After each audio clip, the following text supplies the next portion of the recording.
आप देख रहे हैं कहानी कुर्सी की और आज चर्चा हो रही है राज्यसभा चुनावों की।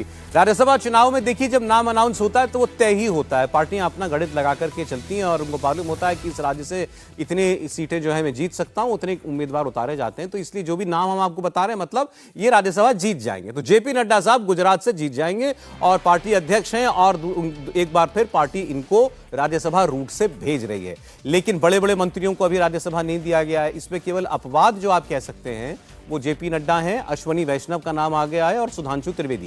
ये तीन नाम हैं जिनको दोबारा जो है राज्यसभा से भेजा जा रहा है। अब जेपी नड्डा साहब की इतनी चर्चा क्यों, पहले तो इतनी देर से अनाउंसमेंट क्यों हुआ? जब सब जगह मीडिया में चर्चा होने लगी कि क्या बीजेपी के राष्ट्रीय अध्यक्ष अब लोकसभा का चुनाव लड़ेंगे, राज्यसभा से नहीं भेजे जाएंगे, तब ये लिस्ट आ रही है और क्लियर हो रहा है कि राजस्थान से जेपी नड्डा को भेजा जा रहा है। क्योंकि ये भी बातचीत हो रही थी कि जेपी नड्डा को भी शायद चुनाव लड़ाया जाए, मुख्य तो अध्यक्ष हैं कि लड़ाया क्या जाए, वो खुद लड़ेंगे और हो सकता है वो हिमाचल प्रदेश से अपने गृह राज्य से चुनाव लड़ें। लेकिन अब उनका ऐलान जो है वो गुजरात की लिस्ट से किया गया है, वो गुजरात से राज्यसभा में आएंगे। राहुल जी, देखिए मुझे लगता है मुझे लगा था आपके राज्य से लड़ेंगे हिमाचल से।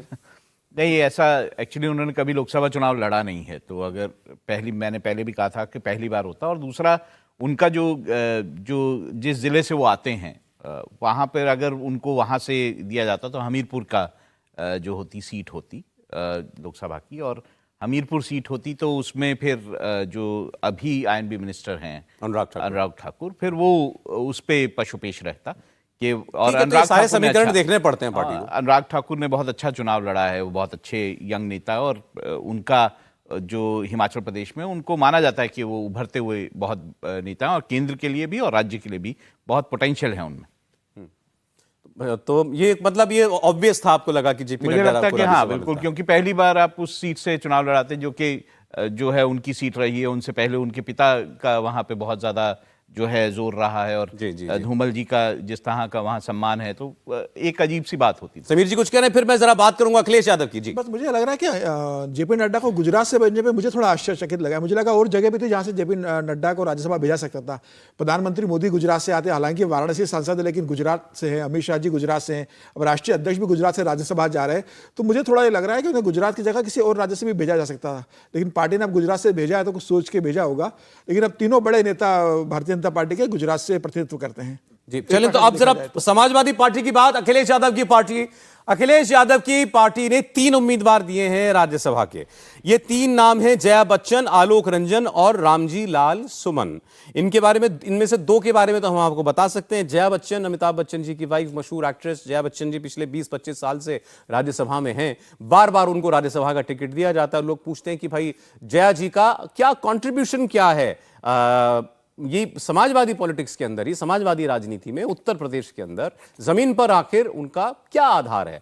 अब ये हम नहीं पूछ रहे हैं, ये उनकी पार्टी के लोग पूछ रहे हैं कि बार बार जो है अखिलेश यादव जया बच्चन को आखिर क्यों नॉमिनेट करते हैं, क्यों जया बच्चन को जो है वो राज्यसभा भेजा जाता है। दूसरा आलोक रंजन मुख्य सचिव हुआ करते थे शायद, और जब ये मुख्यमंत्री थे तभी वो हुआ करते थे चीफ सेक्रेटरी। उसके बाद जब रिटायर हो गए तो उनको सलाहकार बना दिया था अखिलेश यादव ने अपना। तो सभी लोग बना लेते हैं आजकल। तो ये आलोक रंजन जो है, चलिए ये उनके करीबी हो गई। ये एक तीसरा नाम है रामजी लाल सुमन का। इनके बारे में बहुत ज्यादा जानकारी अभी नहीं है। लेकिन जया बच्चन जी को लेकर के थोड़ा सा अब असहजता हो रही है। आप कह सकते हैं कि पार्टी के अंदर लोग थोड़े से निराश हैं कि और भी डिजर्विंग लोग हैं, उनको क्यों नहीं भेजा जा रहा। पल्लवी पटेल अपना दल कमेरावादी पार्टी चलाती हैं। अनुप्रिया पटेल जो इधर अपना दल जो बीजेपी के साथ है, उनकी बहन है और ये सिराथू से चुनाव लड़ी थी 22 के उत्तर प्रदेश की विधानसभा चुनाव में, और इन्होंने केशव प्रसाद मौर्य को हराया भी था। तो हैवीवेट चुनाव ये जीती थी, लेकिन सिंबल पर लड़ी थी ये अखिलेश यादव के, समाजवादी पार्टी के। तो इसीलिए अब इनका बोलना मतलब समाजवादी पार्टी के में बगावत, और ये खुल के कह रही हैं कहां गया वो पीडीए जिसकी बात करते हैं अखिलेश यादव। जब बारी आई मौका देने की तो ना पी है, ना डी है, ना ए है। सुनिए।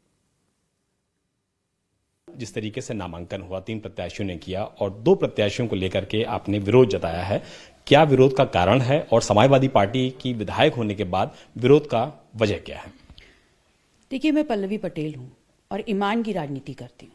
मैं प्रतिबद्ध हूं इस बात के लिए कि पिछड़ा, दलित और मुसलमान समाज को अगर हम वोट ले रहे हैं तो ईमानदारी से उनके हितों के लिए काम करें और उनको ईमानदारी से प्रतिनिधित्व दें। जो भी नाम कल आए, तो उसमें मैं ये मानती हूँ कि जया बच्चन जी उत्कृष्ट अभिनेत्री हैं, विदुषी महिला हैं, लेकिन पीडीए कहाँ है?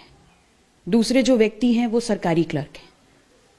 उनके बारे में जो जानकारी है वो यही तो है कि जब अखिलेश जी मुख्यमंत्री थे उस दौरान उन्होंने पिछड़ों का त्रिस्तरीय आरक्षण लागू नहीं होने दिया। और आज हम बाध्य हो रहे हैं कि हम ऐसे ही लोगों को जिन्होंने पिछड़ों के हितों का हनन किया है, आज उनको अपना वोट देकर के आगे बढ़ाने का काम करें। तो जब पीडीए हमारा नारा है तो वो धरातल पे दिख क्यों नहीं रहा है? मदांध लोग आज बच्चन को और रंजन को पीडीए बता रहे हैं और मैं इस धोखाधड़ी में साथ नहीं हूं। आज मुसलमान समाज जो है सबसे ज्यादा प्रतिबद्ध होकर के समाजवादी पार्टी के साथ खड़ा है भारतीय जनता पार्टी के खिलाफ, और जब उनको भागीदारी देने की बात आती है तो वो उस चित्र से ही गायब है, उस लिस्ट से ही गायब है। तो इस अन्याय के खिलाफ मेरी आवाज है। चुनाव में बड़ा करीब है राज्यसभा का, फिर मैं क्या मानूं, समाजवादी पार्टी की विधायक पल्लवी पटेल जी का वोट समाजवादी पार्टी के कैंडिडेट को जाएगा या नहीं जाएगा? देखिए, मैं पीडीए को मानने वाली हूं और अगर पीडीए को प्रतिनिधित्व मिलता तो मैं वोट करती। बड़ा खुल के कह दिया उन्होंने कि मतलब कि तभी मैं वोट करती। और कह रही हैं इसमें कहा पीडीए है, बच्चन और रंजन को पीडीए बताया जा रहा है।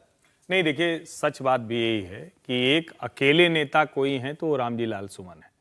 पुराने नेता हैं, 4 बार 5 बार वो जनप्रतिनिधि के तौर पर जीत कर आए हैं, और एक वो ऐसा चेहरा है जिनकी एक तरह से कहेंगे राज्यसभा में भेजना ये एक अच्छा चयन है। लेकिन जया बच्चन किस आधार पर ये चयन किया जाता है? और सचमुच अगर आप ध्यान से देखें तो पार्टियों के बढ़ने में और नीचे आने में जो इस तरह का प्रतिनिधित्व होता है, यानी एमएलसी बना देना, एमपी राज्यसभा बना देना, इससे बहुत कुछ तय होता है। और रंजन जी हो सकता है कि आपके बड़े अच्छे सलाहकार हो तो आप सलाहकार बनाकर रखते, पार्टी में कोई पद दे देते, लेकिन राज्यसभा में तो आपको कोई ऐसा व्यक्ति भेजना था जो आपकी बात आगे रखता, जो डिबेट कर सकता, जो किसी एक कहें कि कम्युनिटी को, एक सोसाइटी के एक हिस्से को उसको लगता कि हमारा नेता वहां पहुंच गया। और पल्लवी पटेल को लेकर ही मैं कहूं, पल्लवी पटेल बड़ी शानदार नेता हैं, बहुत अच्छी वक्ता हैं। उन्होंने जो लड़ाई लड़ी, केशव मौर्य को हरा दिया जो उप मुख्यमंत्री उत्तर प्रदेश के हैं, तो उनका भी शायद उपयोग समाजवादी पार्टी नहीं कर पा रही है जो उपयोग करना चाहिए था। यहीं आप फर्क देख लीजिए कि उन्हीं की बहन है अनुप्रिया पटेल, जिसको भारतीय जनता पार्टी बहुत अच्छे से उपयोग करती है, ठीक से हर जगह पर रखती है, जहां बात करने का अवसर देना है उसमें भी वो शामिल करती है, जब वो पार्टी की तरफ से उनको अवसर मिलता है कि किसको किसको कितना समय बोलने के लिए देना है। और पीडीए वाली बात जो अखिलेश यादव कहते हैं, उस पर पल्लवी पटेल का ये कहना ये गंभीर है। ये जो भी सुन रहा होगा, और स्पेसिफिक उन्होंने कहा कि पिछड़ा, दलित और अल्पसंख्यक कहां है, वो उसमें रामजी लाल सुमन को छोड़ देते हैं क्योंकि वो तो दलित हैं, वो तो ठीक बात है, लेकिन पिछड़ा और अल्पसंख्यक वो कहां है? यही सवाल उठाकर स्वामी प्रसाद मौर्य ने भी महासचिव पद से त्यागपत्र दिया है। हालांकि उनको भी मनाने की कोशिश हो रही, लेकिन ये कुल मिलाकर चुनाव में जाती समाजवादी पार्टी के लिए अच्छा नहीं है। अब स्वामी प्रसाद मौर्य का नाम आपने लिया है तो जरा उनकी बात भी सुन लीजिए। इनके बयानों से सब हैरान परेशान रहते हैं, इस बार ये खुद परेशान हो गए अपनी पार्टी से। स्वामी प्रसाद मौर्य, इस्तीफा का कारण मेरे इस्तीफे के पत्र में स्पष्ट रूप से उल्लिखित है।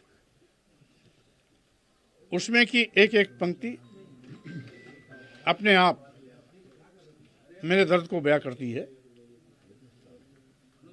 उसके इतर और कोई कारण नहीं है कि कैसे राष्ट्रीय महासचिव का पद है जो पार्टी के राष्ट्रीय महासचिव में भी भेद करता है। एक का बयान निजी और एक का बयान पार्टी का। अगर भेदभावपूर्ण ये पद है तो हमको इस पर नहीं रहना चाहिए।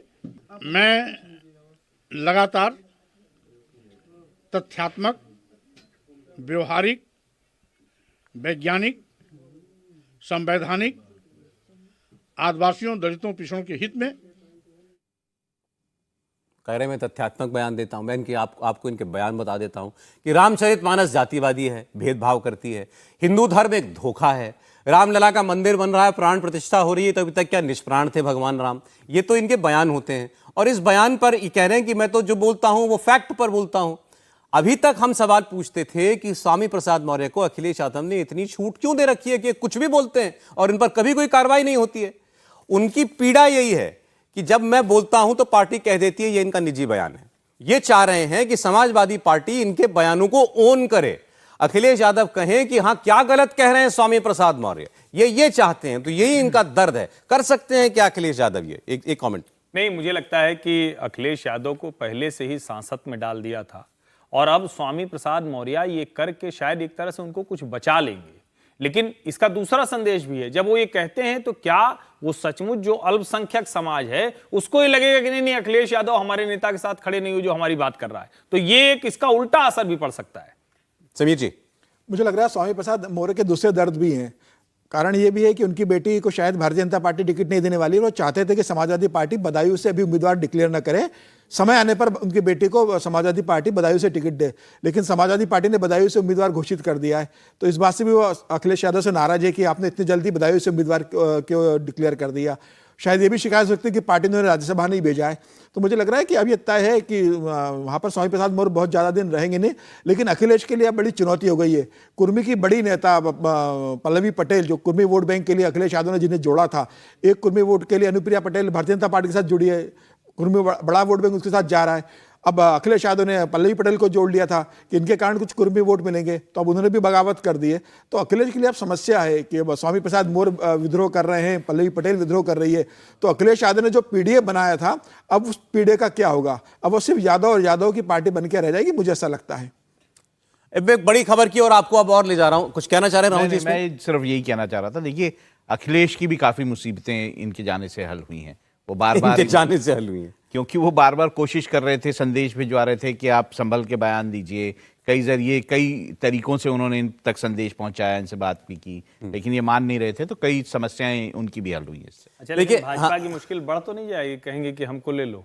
अब भाजपा आजकल बहुत सारे लोगों को ले रही है, तो प्रधानमंत्री नरेंद्र मोदी आज शाम अबू धाबी में स्वामी नारायण मंदिर का उद्घाटन करेंगे। हम सब जानते हैं कि ये बहुत बड़ी खबर है। अबू धाबी के अंदर पहला हिंदू मंदिर, विशाल मंदिर, स्वामी नारायण संप्रदाय का ये मंदिर बन रहा है। कल से इस 2 दिन के दौरे पर प्रधानमंत्री पहुंचे हुए हैं अबू धाबी। कल उन्होंने वहां पर बसे हुए भारतीयों को संबोधित भी किया था। उनके साथ जो वहां के शासक हैं वो खुद इस कार्यक्रम में शामिल होने के लिए आए थे, और ये छोटी बात नहीं है।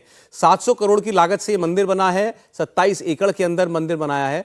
और अब अबू धाबी से प्रधानमंत्री जो है कतर के लिए रवाना होंगे, जब इस मंदिर का वो लोकार्पण कर देंगे, जब लोग दर्शन के लिए इस मंदिर को खोल दिया जाएगा। तो पहले तो अपने आप में बहुत बड़ा काम हो रहा है। आप लोग जो भी गल्फ गए हैं, आप लोग जानते हैं वहाँ पर मंदिर का होना और इतना विशाल मंदिर बन जाना, ये कोई छोटी बात नहीं है। और प्रधानमंत्री खुद जा रहे हैं वहाँ इसका उद्घाटन करने के लिए, तो बहुत कुछ बताता है हमारे और यूएई के रिश्तों के बारे में भी बता रहा है, भारत की दुनिया भर में जो साख है उसके बारे में भी बता रहा है, और प्रधानमंत्री नरेंद्र मोदी ने जो रिश्ते बनाए हैं खास तौर पर मुस्लिम वर्ल्ड में वहां के शासकों के साथ, उसके बारे में भी आपको देखिए बड़ा इंपॉर्टेंट है यूएई। एक तो जितने यूएई के अपने मूल निवासी हैं उससे ज्यादा भारतीय निवासी वहां, 30% से ज्यादा लोग जो हैं वो भारतीय हैं वहां पर। दूसरा ये भी इंपॉर्टेंट है कि यूएई की जिस तरह की इन्वेस्टमेंट इंडिया में है, नंबर 4 पे वो आता है। फॉरेन इन्वेस्टमेंट जो लोग करते हैं, फॉरेन कंट्रीज जो इन्वेस्ट करती हैं इंडिया में, वो नंबर 4 पे आता है, इसलिए भी इंपॉर्टेंट है। और दूसरा हमारा एक बहुत बड़ा मित्र जो है वो गल्फ में वो दिखाई देता है, और साथ में जो हमारे जो व्यापारिक रिश्ते हैं वो बहुत ज्यादा बड़े हैं। और इसके बाद में अब जाते अंत में एक खबर का जिक्र करना चाहता हूं। खबर 2 दिन पुरानी हो गई है, लेकिन हमने इस पर चर्चा नहीं की, तो मुझे लगा कि जरूर बात करनी चाहिए। कतर से जहां प्रधानमंत्री जाएंगे, हमारे 8 पूर्व नौसैनिकों को रिहा कराकर भारत ले आए हैं, जिनको मृत्यु दंड मिला था। कई महीने से कतर की जेल में थे, जासूसी का इल्जाम लगाया गया था। कतर जैसे देश में जासूसी का इल्जाम लग जाए और उस व्यक्ति को मृत्यु दंड मिल जाए और उसको कोई देश छुड़ा करके ले आए, ये दुनिया में नहीं हुआ है, कहीं हुआ ही नहीं है। भारत ने वो किया है जो करिश्मा है, नरेंद्र मोदी ने वो किया है जो अजूबा है। अगर ये तो उनकी पार्टी नारा देती है ना, मोदी है तो मुमकिन है, इस मामले में सिर्फ ये सटीक बैठता है। 8 लोगों की जान बचाई है। अलग छोड़िए कि वहां उनको मृत्यु दंड हुआ था, चलिए उसको डेथ सेंटेंस में पहले उन्होंने कन्वर्ट कर दिया था, आज आजीवन कारावास में, वो भी अपने आप में बड़ी बात थी। लेकिन रिहा करा के ले आना, ये तो न पहले कभी नहीं सुना हमने ऐसा कुछ का। देखिए सौरभ जी, मुझे लगता है कि हम लोग, चूंकि हमारे शो का नाम है कहानी कुर्सी की, कुर्सी का अपना एक महत्व होता है, और प्रधानमंत्री नरेंद्र मोदी ने भारत के प्रधानमंत्री के तौर पर दुनिया के किसी भी हिस्से में जो भारतीय हैं वो इस कुर्सी पर बैठकर तय किया कि उनकी जान, उनका जिसको हम कहते हैं ना, सब कुछ सुरक्षित रहेगा, वो किसी संकट में नहीं फंसेंगे। और वहां पर जहां कतर जैसा देश, इसको मैं इस तरह से भी कहता हूं कि देश का पहला प्रधानमंत्री है जिसने घरेलू जो नीतियां हैं और जो इंटरनेशनल डिप्लोमेटिक अफेयर्स हैं दोनों को अलग करके रख दिया। इसीलिए दुनिया के सारे इस्लामिक कंट्री के साथ, इस्लामिक मुल्कों के साथ भारत के अच्छे रिश्ते हैं। वो भारत को एक देश के तौर पर, एक दुनिया के प्रभावशाली देश के तौर पर देखते हैं। और ये अद्भुत काम हुआ है जो 8 के 8 पूर्व नौसैनिक, हमारे जाबाज सैनिक रहे हैं, बहुत शानदार इनका ट्रैक रिकॉर्ड रहा है, ये प्रेसिडेंट मेडल से अवॉर्डेड लोग हैं, इनको वापस हम ले आए सकुशल। आज बस इतना ही कहानी कुर्सी की। बहुत शुक्रिया राहुल महाजन जी, समीर चौगांवकर साहब, हर्षवर्धन त्रिपाठी जी। फिलहाल एक ब्रेक लेंगे, कल आपसे मुलाकात करेंगे। राजधानी में 3 बजे देखेंगे किसानों का आंदोलन प्रदर्शन है या पॉलिटिक्स, एमएसपी का सवाल और आखिर कब तक हो